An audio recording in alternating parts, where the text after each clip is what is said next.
Howdy. Here we are with another tier list video. We're going through all of the character paths in the game, all the different paths, and ranking the characters accordingly. Now we are on to the abundance characters. I speak English. Words are hard. There's a decent amount of abundance, not nearly as many sustains as there are DPS, so it won't take too long to get through them. Now, as always, I will explain the different tiers so you don't get confused. D tier, trash. C tier, they could use some help. B tier, they're okay. A tier, they're pretty good. S tier, Apex, top of the meta, really, really good. SS tier, why are they in the game? Why are they in the game? Anyways, let us begin. Natasha. C tier purely on the fact that she's a healer. Okay, she's the first healer you get her for free. She's going to be nice. You will immediately replace her when you get a better character though, and then you will probably never use her again. She doesn't give anything other than healing. She's just sort of there, but she's a great starting character. I think she still has a solid place within the game. She's not useless, okay? She's the starter healer. And, well, she fits into that description perfectly. Not really anything else to say about her. Next, we have Bailu. Bailu, B tier. You know, if she had a cleanse, I would actually put her in A tier because she's actually got really good sustained power, but she doesn't have a cleanse, so B tier. Now, she does have really good sustained power. She can give damage reduction. She has really good healing, team-wide healing, and she can be built really fast and use quid pro quo really well. And with her E1, it's a little gimmicky, hard to use, kind of niche, but can give even more energy with her E1. If you have her E1 and you build her for really good healing to always keep your characters top up so you can actually make use of the E1, and you have a fast team and you put quid pro quo, she can actually generate a lot of energy. I mean a lot of energy, okay? It is a niche thing, but it's a niche that she deserves credit for, and I never see people do or use or talk about, and she does it really well. If she is ever buffed, if they buff standard 5-star units, please tell you do it. Give her a cleanse, and honestly, other than giving her a cleanse, all I would probably do to Bailu is give her a little more healing bonus, right? Just like really double down on the healing, because then she'll fit even better into her niche with the energy regen between quid pro quo and her E1, right? Like, and she's a standard 5-star. She doesn't have to be crazy meta. But for right now, B tier. Luocha, A tier. He's got good personal damage, actually, if you build him right. He can be built really fast, good with generating skill points. He's very skill point friendly. He's got really big healing numbers on single targets with his skill. He's got an emergency heal, though it is only for one teammate. He has team-wide healing every time characters attack when his field is up, which means he works decently well with someone like Castries. I actually like him more in Castries teams than Gallagher. I think most people would prefer Gallagher, but I like Luocha more.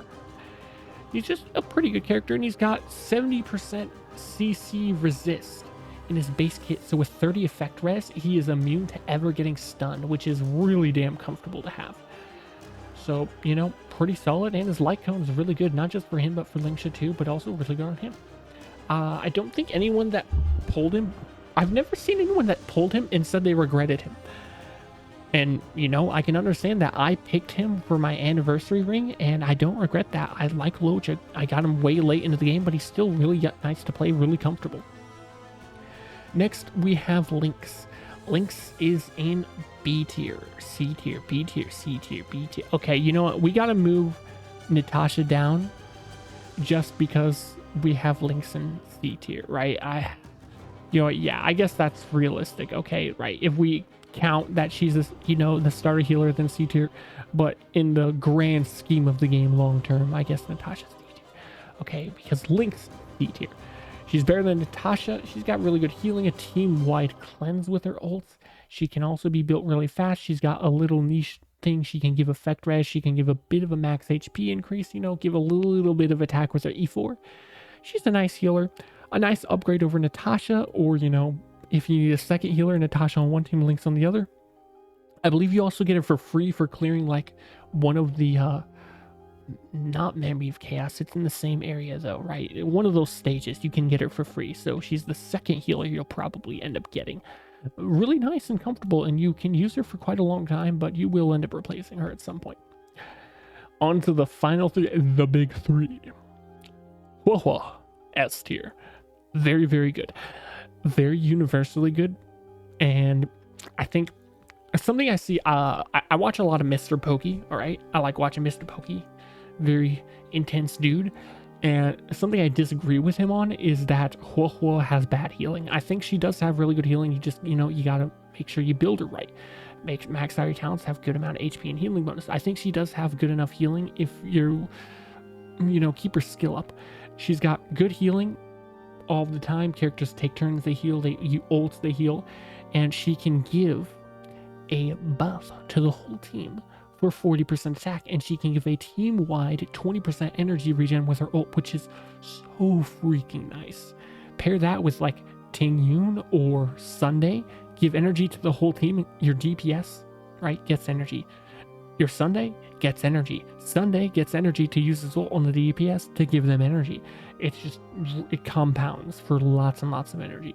She's very strong. She's skill point neutral, which is nice. She's got a really good E1, gives speed to the whole team, really good. I think her E4 is insane, up to 80% more healing. Her E6 gives a 50% damage bonus that can be team-wide with 100% uptime. Good vertical investment. Her light cone it could be better. Honestly, I don't think her light cone is worth pulling. I pulled her light cone, and it's not worth getting. Just use post-op conversation or quid pro quo. But she's still very, very good. And something I really like about her is that she fits perfectly into Clara or Yun Li teams, because both of them are so slow that the 2-turn 40% attack buff from Huohuo's ult, you can have 100% uptime on that easily. Also, both Yun Li and Clara really wants to keep their ults going constantly, so they benefit greatly from the energy regen. They also both make really good use of teammates that give energy, like Ting Yun, so giving the energy to that character to get more energy, to give more energy to the DPS. Like I said earlier, it compounds really freaking good. She's just really nice. I don't regret her. She is the character I am most glad I pulled in the game. She has been hard carrying my ass for a very long time, like a year and a half, and she still continues to carry my ass so hard. Now, Gallagher, also S tier, okay? Gallagher is crazy for a 4-star. He is a 5-star material. He's never going to get power crept. I don't think he can get power crept. He's too good for a 4-star. Like, bro, he's crazy. He's got a cleanse, with his skill, which is nice. He's got really good healing. He can have good personal damage. You can build him for, like, super break. He works great in super break teams. Make the enemy take more break damage. He can fully action advance himself after ulting. His E6 gives him weakness break efficiency, so he does a lot of weakness bar damage or toughness damage. He's just really, really strong, and because he fully advances himself with his ult and he really likes being built with a ton of speed, he is arguably the best quid pro quo user in the game. Just constant energy, so much energy. He's a very, very good character. And finally, Lingsha, SS tier. One of like the 4 or 5 characters I would put in this tier. Lingsha is way too good, okay? Pull Lingsha, you will never regret it. She will fulfill everything you could ever need in life, all right? She's gonna pay your bills, do your laundry, suck your dick. She's gonna do it all right? Lingsha's got amazing healing, emergency healing, lots of cleanses all over the place, really good toughness damage, works incredible within break teams. She makes the enemy take more break damage with her ult. Crazy, fucking insane personal damage in break teams. Okay, she's gonna have to time out DPS your break DPS character, right? Like, people joke, but it's a legit thing that, bro, Firefly is the support for Lingsha in that break team. She has a full AoE attack with her skill, a full AoE attack with her ult, and a full AoE attack with her summon. What the hell? She can also be built for crit. She is crazy good as a crit DPS. Like, clear the highest endgame level stuff, level good crit DPS. And not just, like, can clear it, but pretty damn comfortably too. And then you slap in Locha's light cone on her. She doesn't need any signature light cone. All right, her signature is really good, but you also don't need it. She can make use of almost every 4-star light cone in the game. She can use Locha's light cone to give the whole team more speed, have more attack for more personal damage, and get more energy to do more attacks. more damage, okay? She is really, really good. Her E1 is like one of the best Eidolons in the game. 50% weakness break efficiency permanently.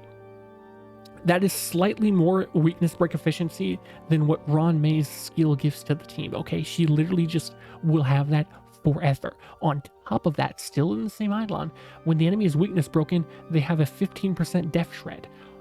That's really, really nice, especially because, you know, super break teams, you're stacking def shred a lot, and just in general, regardless of the team, it's going to make you do more damage. Linksha is crazy, crazy good. I stain her till the day I die, and I don't even.